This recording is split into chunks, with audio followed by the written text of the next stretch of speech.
دوست دارین توی سفرتون به استانبول یکم از هیاهو و شلوغی شهر دور بشین؟ گشت و گذار توی یکی از جزایر پرنس میتونه انتخاب خوبی براتون باشه. راستی درباره این جزایر چیا میدونی؟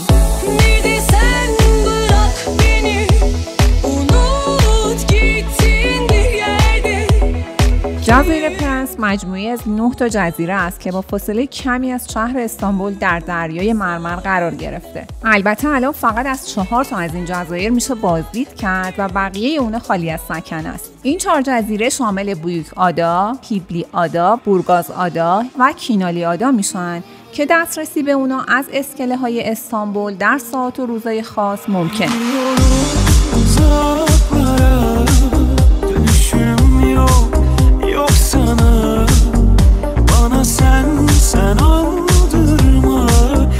احتمالاً توی این لیست اسم بویوک آدا براتون شناخته شده تر باشه، چون همونطور که از اسمش پیداست بزرگترین و پرترددترین جزیره استانبوله، به خصوص توی فصل تابستون که خیلی برای لذت بردن از آفتاب و گشتن توی جایی که هیچ خبری از ماشین و دود و دم نیست به این جزیره سر می‌کنن.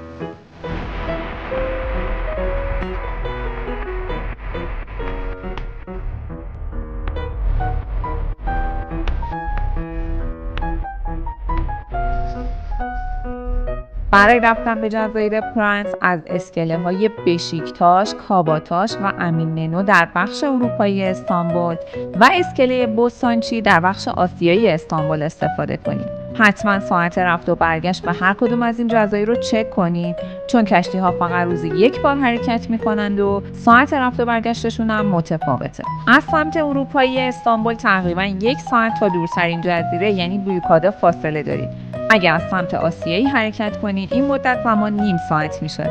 کشتی‌هایی که از استانبول سوار میشین به ترتیب توی جزیره‌های کینالی آدا، بورگاز آدا، پیبلی آدا و در نهایت توی بویوک آدا توقف میکنه. یه نکته مهم توی بازدید از جزایر پرنس رو فراموش نکنید. اگه میخواین دوچرخه سوار شین حتما باید پاسپورت ارائه بدین. اگه دوچرخه هم کرایه کردین نقشه رایگان جزیره رو بگیرید. نکته بعدی اینه که مردم استانبول تعطیلات آخر هفتهشون رو به این جزایر سفر میکنن. اگه میخواین دور از شلوغی و تو زمان خلوت از این جزایر بازدید کنین حتما وسط هفته برید.